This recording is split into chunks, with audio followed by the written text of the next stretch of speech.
एक जमाना था जब अंडरवर्ल्ड का सबसे खतरनाक नाम था थारो साकामोतो। स्पीड, स्ट्रेंथ, स्ट्रैटेजी, हर चीज में परफेक्ट।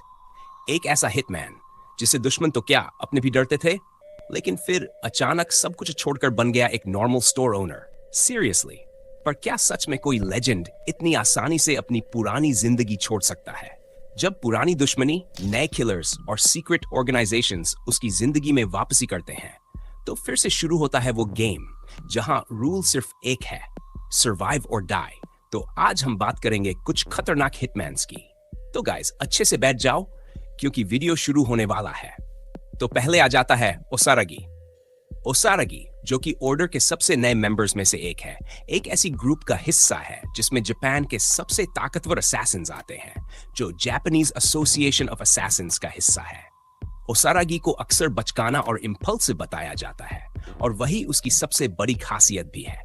वो ऐसी इंसान है जो बिना सोचे समझे काम कर देती है, और साथ ही दूसरों के बारे में उसे कोई खास फर्क नहीं पड़ता। ओसारागी की स्किल्स और स्ट्रेंथ पर कोई शक नहीं किया जा सकता, आखिर वो ऑर्डर का हिस्सा है। उसका मुकाबला एक बार डंप से हुआ था, एक ए रैंक असैसिन जिसने पहले 180 लोगों को मार गिराया था, लेकिन ओसारागी ने उसे बिना ज्यादा एफर्ट लगाए ही हरा दिया। इससे साफ पता चलता है कि उसकी कैपेबिलिटीज कितनी हाई है। हालांकि इतना ताकतवर होने के बावजूद ओसारागी की प्लेसमेंट अभी भी जस्टिफाइड लगती है, क्योंकि उसने अब तक किसी ऐसे ओपोनेंट से फाइट ही नहीं की जो उसके लेवल का हो, और जिनसे भी लड़ी है उनमें उसे कभी पूरी ताकत लगाने की जरूरत ही नहीं पड़ी। अगला है कानागुरी, एक ऐसा असैसिन जिसे अक्सर उसकी गूफीनेस की वजह से लाइटली लिया जाता है, लेकिन सच्चाई इससे बहुत अलग है। कानागुरी असल में के उजुकी की ऑर्गेनाइजेशन का एक अंडरकवर मेंबर है, और साथ ही वो ऑर्डर का फॉर्मर मेंबर भी रह चुका है। और भाई, ऑर्डर का हिस्सा होना अपने आप में ही साबित करता है कि उसकी एबिलिटीज कितनी खतरनाक हैं। लेकिन कानागुरी को सबसे ज्यादा जाना जाता है उसकी एक अजीब ऑब्सेशन की वजह से, फिल्म मेकिंग। हाँ, सही सुना तुमने। वो एक ऐसा फिल्म मेकर है जो हर इंटेंस मोमेंट को फिल्म करने के लिए कुछ भी कर सकता है। कभी कभी तो इतना मैनिक हो जाता है कि उसे बस परफेक्ट शॉट चाहिए होता है, चाहे कुछ भी हो जाए। एक असैसिन के तौर पर और एक्स ऑर्डर मेंबर होने के नाते कानागुरी को आराम से जापान के सबसे ताकतवर असैसिन्स में गिना जा सकता है। लेकिन उसकी पावर्स थोड़ी हटके हैं, क्योंकि वो कहीं ना कहीं उसकी कैमरा और फिल्म मेकिंग की ऑब्सेशन से जुड़ी हुई है। अगर उसका कैमरा टूट जाए तो उसका मोटिवेशन भी टूट जाता है, और अगर कैमरा चल रहा हो तो भाई वो लिटरली अनस्टॉपेबल बन जाता है। उसकी फाइट फैट साकामोतो के साथ एक आई ओपनर थी। कानागुरी ने ना सिर्फ साकामोतो के अटैक्स को टैंक किया, बल्कि एकदम बराबरी की फाइट थी, वो भी बिना ज्यादा एफर्ट के। और सबसे सरप्राइजिंग बात, जब साकामोतो ने अपना स्लिम फॉर्म एक्टिवेट किया, तब भी कानागुरी ने उसे होल्ड कर लिया। आखिर में वो खुद पीछे हट गया, ये कहते हुए कि उसे अपनी टर्म्स पर मरना पसंद है। नेक्स्ट हिटमैन है सतोरू योत्सुमुरा, ऑर्डर के फाउंडिंग मेंबर्स में से एक, और इस डेडली दुनिया के पायनियर्स में गिना जाता है योत्सुमुरा को। लेकिन अफसोस की बात यह है कि हमें सीरीज में उसे कभी उसके फुल पावर पर फाइट करते हुए नहीं दिखाया गया। अब भले ही वो जेएए के खिलाफ काम कर रहा हो, लेकिन उसका पास्ट और खासकर उसका ऑर्डर में हाई पोजीशन इस बात का प्रूफ है कि उसकी एबिलिटीज किसी से कम नहीं है। योत्सुमुरा एक ऐसा इंसान है जो बहुत कम बोलता है, लेकिन उसकी calmness, उसकी प्रेजेंस ही सब कुछ कह देती है।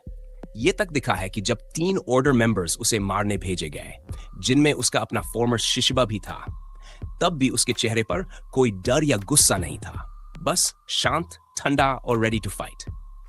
एक असैसिन के तौर पर योत्सुमुरा का मुकाबला एवरेज असैसिन से किया ही नहीं जा सकता। वो लीग्स अहेड है। उसका पसंदीदा वेपन है एक ब्लेडेड 3 सेक्शन स्टैफ, जो उसे देता है एक डेडली एज क्लोज कॉम्बैट में। उसने एक साथ शिशिबा और नगुमो जैसे टॉप टियर असैसिन्स को रोके रखा, और सिर्फ तब पीछे हटा जब ओसारागी भी फाइट में कूद पड़ी। इतनी उम्र के बावजूद उसकी रिफ्लेक्सेस और स्पीड आज भी नगुमो जैसे असैसिन को मैच करती हैं, जो अपने प्राइम में है। लेकिन फिर भी योत्सुमुरा इस लिस्ट में और ऊपर नहीं जा सकता, क्योंकि वो शिशिबा से रिलेटिवली जल्दी हार गया। हालांकि वो मरा नहीं, और वही बात उसे अब भी एक लेजेंडरी फाइटर बनाती है। अगला आ जाता है किंडाका, ऑर्डर के फाउंडिंग मेंबर्स में से एक, और सीरीज का अब तक का सबसे तेज असैसिन। हाँ, सही सुना तुमने, खिंडाका को ऑफिशियली फास्टेस्ट असैसिन कहा गया है। यह सच साबित हुआ तारो साकामोतो पास्ट आर्क में, जहां नगुमो और सकामोतो जैसे टॉप टियर फाइटर्स भी उसकी टॉप स्पीड को मैच नहीं कर पाए थे। ज्यादातर सिचुएशंस में खिंडाका का एटीट्यूड बड़ा रिलैक्स्ड और चिल्ड आउट रहता है। वो बिल्कुल लेड बैक नजर आता है, लेकिन उसकी कॉमनेस सिर्फ एक फसाद है। असल में उसकी शार्प परसेप्शन और कूल हेडेड थिंकिंग उसे हर ओपोनेंट से एक कदम आगे रखती है। वो अपने सराउंडिंग्स और एनिमीज को इतनी आसानी से समझ लेता है कि उसे पकड़ पाना असंभव सा हो जाता है। खिंडाका अब तक के सबसे पावरफुल असैसिन्स में से एक है, खासकर JAA के इतिहास में, जहां बाकी असैसिन्स की एबिलिटीज अलग अलग एरियाज में बंटी होती हैं। वहीं खिंडाका की स्ट्रेंथ और पावर पूरी तरह से उसकी इनक्रेडिबल स्पीड से निकलती है। वो अपनी स्पीड को और भी एनहांस करने के लिए अपने शूज को भी वेपनाइज करता है। लेकिन अफसोस की बात है कि वो कभी अपनी टॉप स्पीड को पूरी तरह से अनलीश नहीं कर पाता, क्योंकि साकामोतो, नगुमो और रियन से फाइट करते वक्त उसे अपनी पीठ में चोट लग जाती है।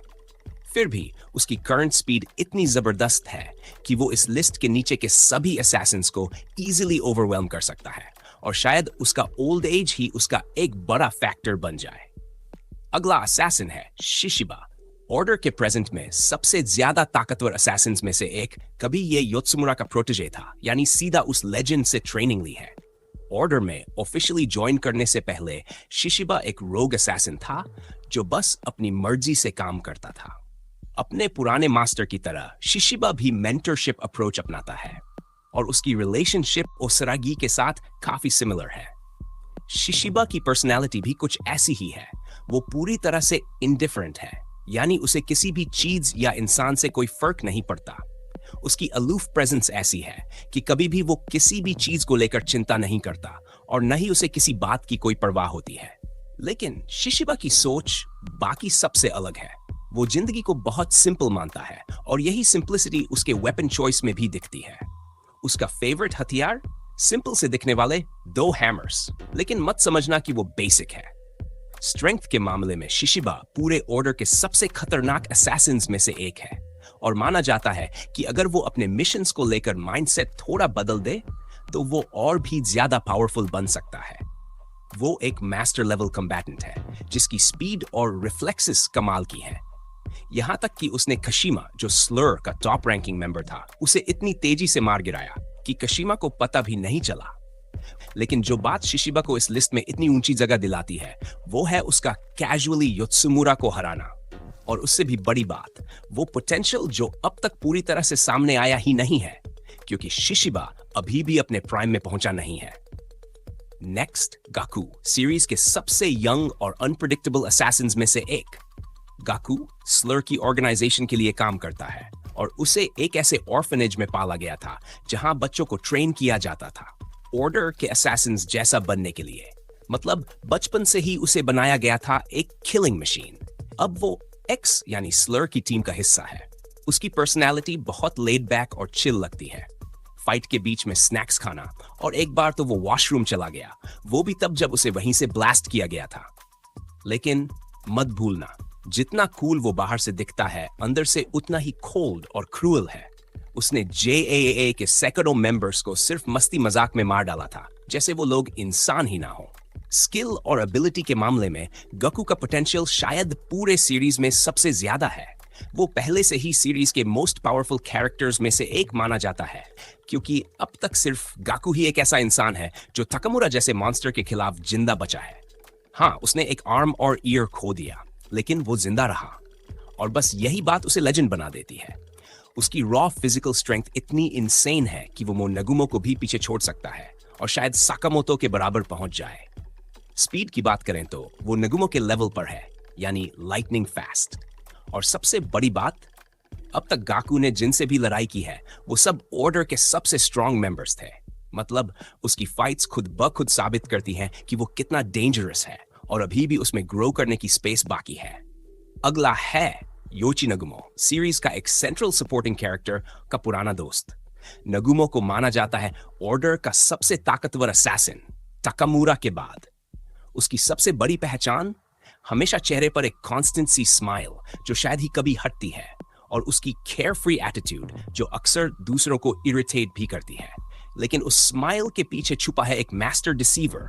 नगुमो का मानना है to kill you must deceive, और यही बिलीफ उसे बनाता है एक्सपर्ट इन डिस्गाइज। वो किसी का भी रूप ले सकता है और अपोनेंट को बिना टाइम दिए ट्रिक कर सकता है। असैसिन के तौर पर नगुमो की सबसे अंडररेटेड क्वालिटी है उसकी बैटल वर्सेटिलिटी। बिल्कुल साकामोतो की तरह वो हर सिचुएशन में खुद को अडेप्ट कर सकता है, लेकिन इसका मतलब ये बिल्कुल नहीं कि उसके पास रॉ पावर नहीं है। उसकी स्किनी बॉडी को देखकर अंडर एस्टिमेट करना सबसे बड़ी गलती होगी, क्योंकि वो अनबिलीवेबली स्ट्रांग है और उसकी सुपर ह्यूमन स्पीड तो नेक्स्ट लेवल है। याद है जब उसने मिनिमलिस्ट को 1 सेकंड में मार गिराया था, और फिर वो ताकामुरा की स्लैश को रिएक्ट कर पाया, यहां तक कि खमीहाते की स्नाइपर शॉट तक को डॉज किया। उसकी फाइट गाकू के साथ बहुत क्लोज रही, लेकिन अंत में नगुमो जीत गया, और वही साबित होता है कि वो सिर्फ तेज और चालाक ही नहीं बल्कि डेंजरसली पावरफुल भी है। एबिलिटी और स्किल के लेवल पर उजुकी सच में एक फियरसम अपोनेंट है। उसकी कीन इंटेलेक्ट और जबरदस्त प्लानिंग उसे बेहद खतरनाक बनाती है। फिजिकल एबिलिटीज की बात करें तो उसके रिफ्लेक्सेस साकामोतो के बराबर है, जो लाइट स्पीड पर रिएक्ट कर सकता है और पॉइंट ब्लैंक रेंज पर भी बुलेट्स को डॉज कर लेता है।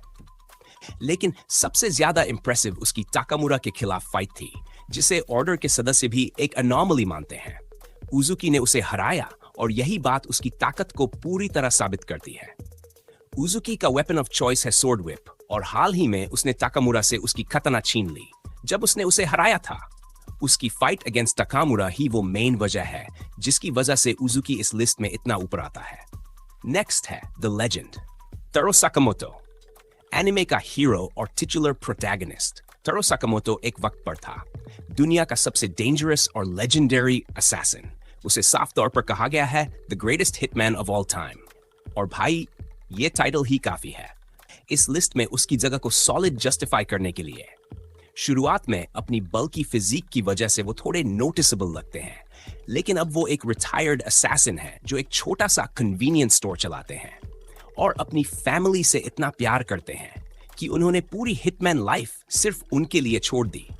ऑर्डर का फॉर्मर मेंबर और एक लेजेंडरी असैसिन होने के नाते साकामोतो मशहूर है अपनी एक्सेप्शनल स्ट्रेंथ के लिए, और खासकर इसलिए क्योंकि उसे कहा गया है द ग्रेटेस्ट हिटमैन। ये टाइटल अपने आप में काफी है उसके प्राइम टाइम के डरावने लेवल को समझाने के लिए। भले ही सालों की रिटायर्ड लाइफ ने उसकी पावर्स को थोड़ा कम कर दिया हो, लेकिन फिर भी उसकी एबिलिटीज इतनी है कि वो इस लिस्ट में अपनी जगह डिजर्व करता है। साकामोतो इतना पावरफुल है कि वो JAA की पूरी एक ब्रांच को अकेले वाइप आउट कर सकता है। वो एक मास्टर हैंड टू हैंड कम्बैटेंट है जिसकी स्पीड और रिफ्लेक्सेस इतने इंटेंस हैं कि वो शिशिबा और यहां तक कि नगुमो जैसे पावर हाउसेस को भी पीछे छोड़ देता है। और हाँ, भले ही वो अब रिटायर्ड हो, लेकिन उसकी वो कुख्यात रेपुटेशन आज भी बरकरार है, और शायद कुछ लोगों को एग्जैजरेटेड लगे, मगर उसी ने उसे इस लिस्ट में जगह दिलवाई है। नेक्स्ट और आखिरी हिटमैन है the ultimate legend Takamura, order का वो मेंबर जिसे माना जाता है सबसे अनडिस्प्यूटेड स्ट्रॉन्गेस्ट। इतना खतरनाक कि JAA के अंदर भी उसे एक अनॉमली कहा जाता है। फ्रेल दिखने वाला छोटा सा एक बुजुर्ग, लेकिन भाई धोखा मत खाना। ताकामुरा ज्यादातर वक्त कुछ बोलता नहीं, लेकिन जब बात आती है किलिंग की तो वो सिर्फ एक चीज पर चलता है, इंस्टिंक्ट। ऐसा ही देखा गया जब उसने एक मिनी वैन को 2 टुकड़ों में काट डाला जिसमें उसके खुद के साथी थे, सिर्फ इसलिए क्योंकि उस गाड़ी में एक मक्खी थी। Even in his old age Takamura को माना जाता है अनडाउटेडली सबसे ताकतवर असैसिन पूरे सीरीज में। उसकी फाइट गाकू के साथ भाई क्या बोले, एकदम सॉलिड एग्जांपल है कि ताकामुरा की पावर किस लेवल की है। गाकू जो खुद एक बीस्ट है, उसे ताकामुरा ने रिलेटिव ईज से हरा दिया और साथ ले गया उसका एक आर्म, एक ईयर और 2 फिंगर्स। मतलब गाकू बच तो गया, लेकिन सबक मिल गया। ताकामुरा का स्टाइल है कताना, और उसमें वो है एक मास्टर स्वॉर्ड्समैन जिसने अपनी स्वॉर्ड स्किल को परफेक्शन तक शार्पन किया है। भले ही बुजुर्ग हो गया है, लेकिन स्ट्रेंथ अभी भी इतनी है कि पूरी सीरीज में सिर्फ एक कैरेक्टर ही उसका हेड ऑन अटैक सर्वाइव कर पाया। लेकिन सबसे इंटरेस्टिंग बात, ताकामुरा में एक स्ट्रेंज सेंस ऑफ जस्टिस भी है और अपने एलाइज के लिए लॉयल्टी भी, जो एक असैसिन से एक्सपेक्ट नहीं करते। तो गाइस, आज के लिए बस इतना ही। अगर चैनल पर न्यू हो तो एक सब्सक्राइब ठोक देना, वरना ताकामुरा ड्रीम में आ जाएगा, हाथ पैर सलामत नहीं रहेंगे। Okay then, bye bye. मिलते हैं नेक्स्ट वीडियो में एक और धमाकेदार एनिमे टॉपिक।